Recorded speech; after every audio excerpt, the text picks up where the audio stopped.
Has there ever been a time in your life where you just found yourself at the bottom? Like when things just weren't going your way? Maybe a time where you were experiencing pain or suffering or hurt or confusion. Like nothing was going your way. Like a time where you just felt like it couldn't get any lower. I remember for me, it was about a little bit over a year ago. I was away on a trip for the weekend and so was my roommate, so nobody was home. And I was coming back, it was like Sunday evening and it was super late, so I just went straight to bed. And it's like 1 in the morning and I'm feeling a little hungry. Gotta admit it, I was feeling a little hungry, so I get up and I go to the kitchen to get some food. But as I walk into the kitchen, the weirdest thing happens. I start hearing this weird noise beneath my feet as I'm walking, and it sounds kind of like, you know when you swoosh like water in your mouth, like after you brush your teeth or whatever? Like it sounded like that underneath my feet. Like I hear water underneath my feet, and I'm like freaking out.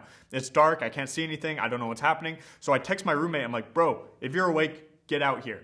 And I remember the moment he opens up his door, he's like a sleepy zombie, and he walks out and he hears it too, and he like pauses and stops, and we flick on the lights, and there is literally water coming up from the cracks in our floor, and we look over and the walls are like the wrong color because they look so damp. We could like poke a finger right through the wall.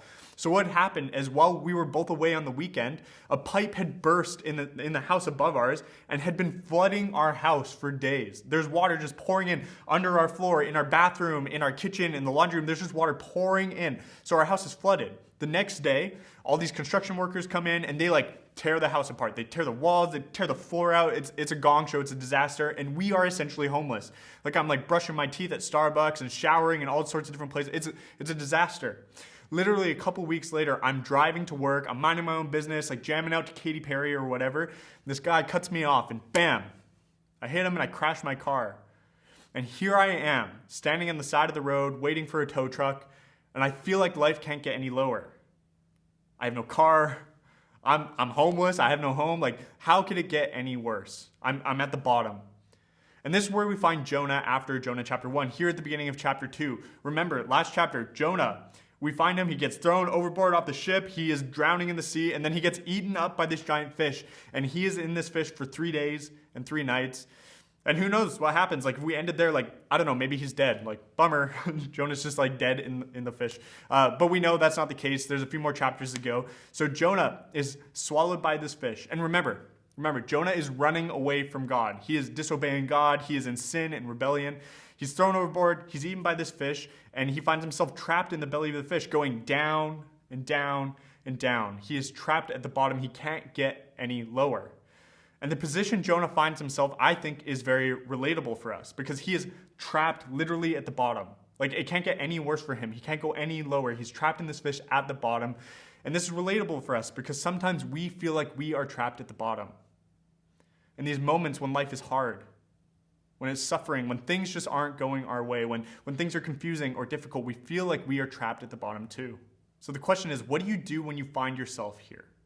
When you find yourself trapped at the bottom, when you feel like there's nothing else you can do, when you feel like you're at the end of yourself, what do? How do you process this? Like, what are the things you do when you find yourself in these places? Well, we're going to look at what Jonah does. And what I'd ask you to do as we read through chapter 2 is to use this as kind of a lens or like glasses for you to look through your own life. When life gets hard, when you're going through times of pain or suffering or confusion, use this as a lens to view your own experience. So Jonah chapter 2 verses 1-3 says this. When Jonah prayed to the Lord his God from the belly of the fish, saying, I called out to the Lord out of my distress, and he answered me. Out of the belly of Sheol, or out of the grave, I cried, and you heard my voice. For you cast me into the deep, into the heart of the seas, and the floods surrounded me, and all your waves and your billows passed over me. Has there ever been a moment in your life where you just had to cry out for help? Like it says Jonah called out for, has there ever been a moment where you just had to cry out for help? I remember when I was a little kid, me and my friends or me and my family members used to go to this indoor pool in this little town. And it was a good time. There's a diving board and like a rope swing and a hot tub. And when we got there this one time, the diving board was closed. So I'm a little kid, so I take off my life jacket and I go into the hot tub with all the ladies. And I'm like, what's up, ladies? And I'm just like waiting for the diving board to reopen so I can go and show off my stuff and do some cannonballs. Boom. The diving board opened, so I jump out of the hot tub and I want to be the first one there. So I'm like, boom, right up there. I get on the diving board, but I'd forgotten to put on my life jacket. And just to let you know, I did not really know how to swim. I wasn't very confident in my swimming abilities, but I'm trying to show off to everyone that's there. So I get to the end of the diving board and I like do my bouncy thing and I do this epic cannonball, right? I hit the water and instantly I noticed something was wrong. I wasn't floating. I was sinking. I was going down. So I remember going down in the water and I'm like freezing and I'm like freaking out and I'm kicking my legs and my arms and I'm like screaming and bubbles are coming up. And I get to the surface after all my kicking and stuff and I get up there and I'm like, help, help. Like I'm screaming, I'm crying out for help because I don't know how to swim. And I remember in this moment, I look over and one of my aunts is like sitting on the edge of the pool and I'm like not even a foot away from her. All my kicking and my like clawing at the water had gotten me all the way to the edge of the pool. So she's like, Justin, just grab the edge. Like nobody's freaking out but me, but I'm screaming and crying out for help. And this is where we find Jonah. The hardships in his life have caused him to cry out to God, to like call out to God. There is nothing left that he can do. This is like desperation time. And when you are in these moments of life or death, you are not ashamed to cry out for help. And Jonah knows that he is helpless. But Jonah knows also that God is still with him. God hears the prayers of Jonah. And usually when we find ourselves in these moments at the bottom, when we are at the end of ourselves, we think that God has abandoned us. But Jonah knows God has not abandoned him. God hears him, but not only does he hear him, God is actually deeply involved in the situation that Jonah finds himself in. Verse 3 says lots of things about this. It says, "For you cast me into the deep." And then later on, we see the words, all of your waves and your billows. Last week, we learned about who is the God that controls the land and the sea. It's Jonah's God. And now he finds himself in the sea and he realizes that God is deeply involved in the things happening to him. It's his waves, it's his billows. He is the reason that Jonah was thrown over. But remember, Jonah finds himself in this situation because of his sin. He chose to run away from God. He chose to disobey. He chose to nap his time away on the ship. Jonah is in this situation because of his sin.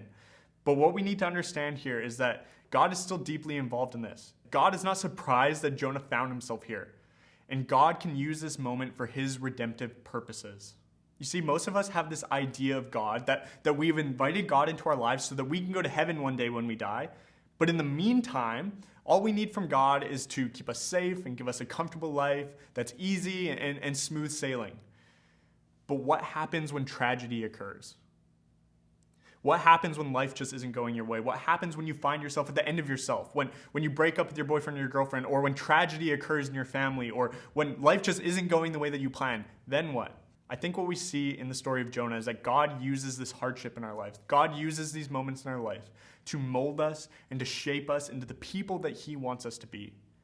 God uses these moments where we find ourselves at the bottom, when we can't get it any lower, to help wake us up to the reality of who he is. And to wake us up to the reality of who we are and how small and dependent we are upon him. And although these moments are hard and painful and confusing, sometimes this is the best place to find yourself in. And some of you guys need to hear this, that there is no sin in your life or in the life of somebody else that is beyond God's redemptive reach. You are never too far gone for God's grace. He can use these moments where you find yourself at the bottom to mold and to shape you in beautiful and profound ways.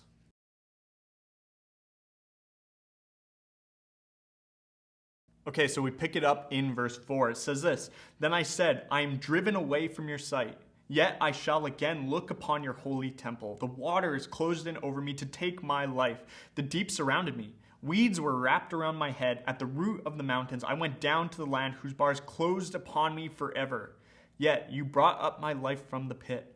O Lord, my God, when my life was fading away, I remembered the Lord, and my prayer came to you into your holy temple." You see, what we're seeing here is that Jonah is gaining a new perspective. His hardships in life, going down to the bottom, has allowed him to see his true need for God. And sometimes that's what it takes. It takes moments where we hit the bottom, where we can't get any lower, for us to finally realize that we need God.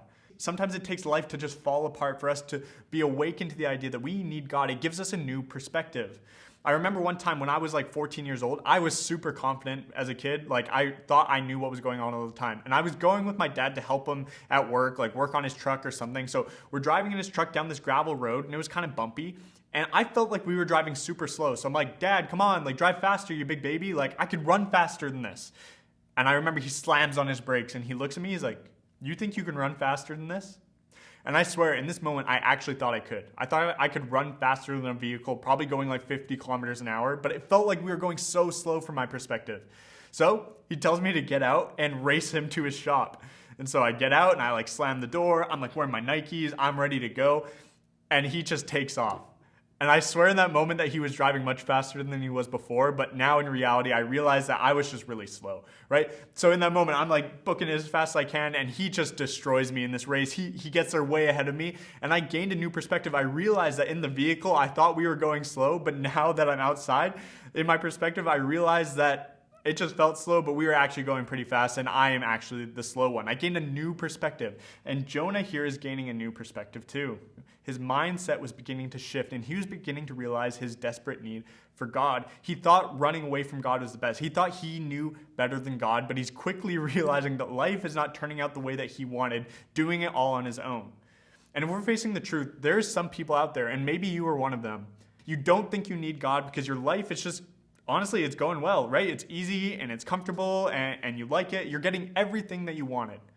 But at some point, like Jonah, for all of us, we are going to realize that getting everything that we wanted out of life isn't going to give us the life that we want. Only life with God is going to give us the life that we truly want and we truly crave underneath. Only life with God will give that to us. So turning back to God seems like a very attractive idea to Jonah now, right? Like he has this near-death experience, and that's what it takes to wake him up and realize like, whoa, I had it pretty good with God. Then in verse 7, we see that Jonah says that he remembers the Lord. Honestly, so far in this story, Jonah's done a really, really good job of ignoring God. And even ignoring all the things that maybe God has done up to this point in his life. He's just totally ignoring it as he runs away and rebels from God. Has there ever been a time in your life where you just like wanted to run away from home? Like you were just like so mad at your parents and like fed up and so you just decide to run, pack up your bags and like head out.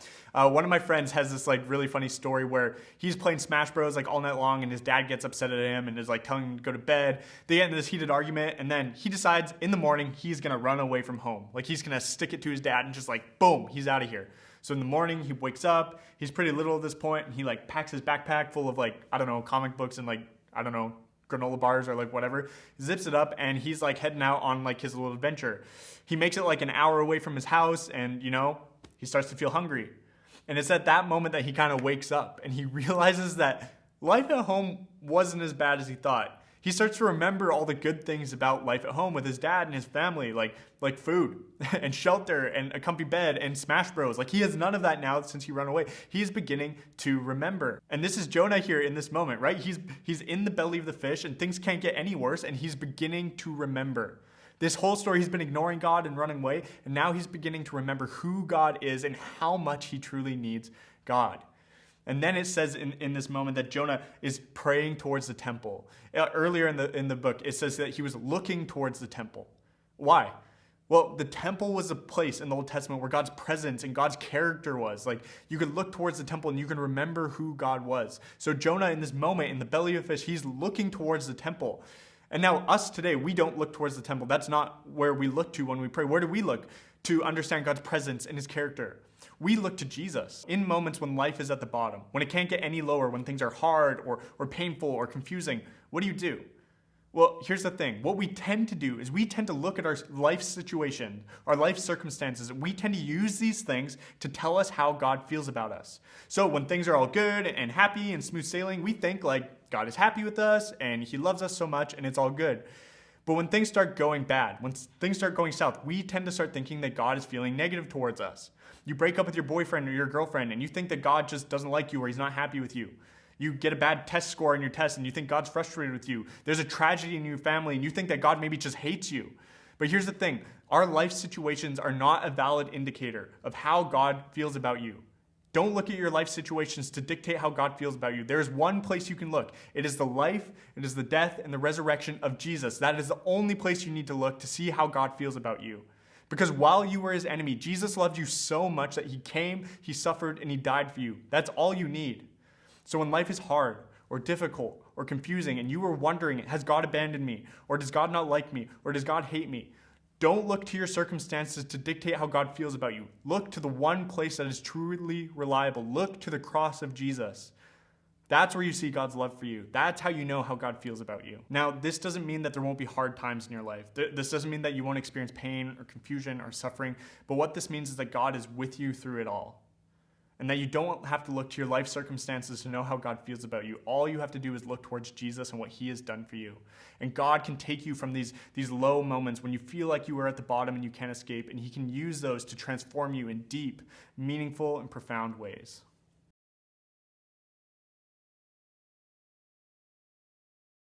And we end off with this quickly, verses 8 to 10. Those who pay regard to vain idols forsake their hope of steadfast love. But I, with the voice of thanksgiving, will sacrifice to you. What I vowed I will pay. Salvation belongs to the Lord. And the Lord spoke to the fish, and it vomited Jonah out upon the dry land. So here we find Jonah at the end of his prayer, and he is showing gratitude and thanksgiving and praise to God. But the fascinating thing is, where's Jonah in this moment? He's still at the bottom. He's still in the belly of the fish, but yet he can show gratitude and thanksgiving as he remembers God and who he is and what he's done and how he's with him in that moment. And I think sometimes we get this backwards, right? That's what Jonah is showing us here. We get this backwards. We wait for life situations to turn out good before we show gratitude and thanksgiving to God. But I think we have that backwards. One author puts it really, really well. They say, we tend to wait until the hard stuff is over, and then we thank God that it's over and that we've survived. But the Bible teaches us that thanksgiving and gratitude come first. Intercessions and thanksgiving, they go together. Gratitude goes along with grace. Like Jonah, we need to remember to practice gratitude and thanksgiving, even in life's hardest situations. Because even when we are at the bottom, we have something to be grateful for. Even when we're at the bottom, we have something to be thankful for, that God has not abandoned us. God has not left us on our own. We are never too far that we are out of the reach of God's redemption. That we are out of God's reach of his grace and his mercy. We are never too far for God. And that is something to be grateful for. That is something to show thanksgiving and praise to God for, that he is more merciful, that he is more gracious, that he is more loving and caring than we could ever possibly imagine. And then Jonah ends this whole thing with this phrase, salvation belongs to the Lord. It belongs to him and him alone. Only God can save. Jonah cannot get himself out of the belly of the fish. And we too, we cannot get ourselves out of the bottom. And it's not like salvation belongs partly to God and partly to us. Like, it's not like God did part of the work and Jonah did part of the work. There was nothing Jonah could do to save himself. It was only out of God's mercy and God's grace that he met Jonah at the bottom and brought him back up. And it's the same for us. It's not like God does part of the work and we do part of the work. God does it all. Salvation belongs to God and God alone. And that is good news for us.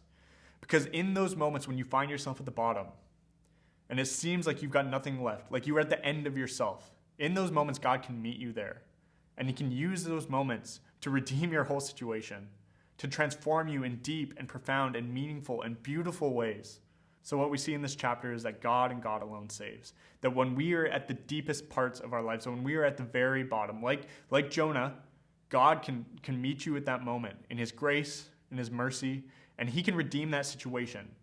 God can meet us at the worst parts of ourselves, at the very bottom, and he can give us a second chance. That God can use these moments in our lives where we find ourselves at the bottom in meaningful and beautiful ways to bring us out and give us a second chance, to give us new life. So next week, we're going to look at chapter 3, but I hope you guys have a great discussion today, and I'm praying for you guys, and we will see you next week.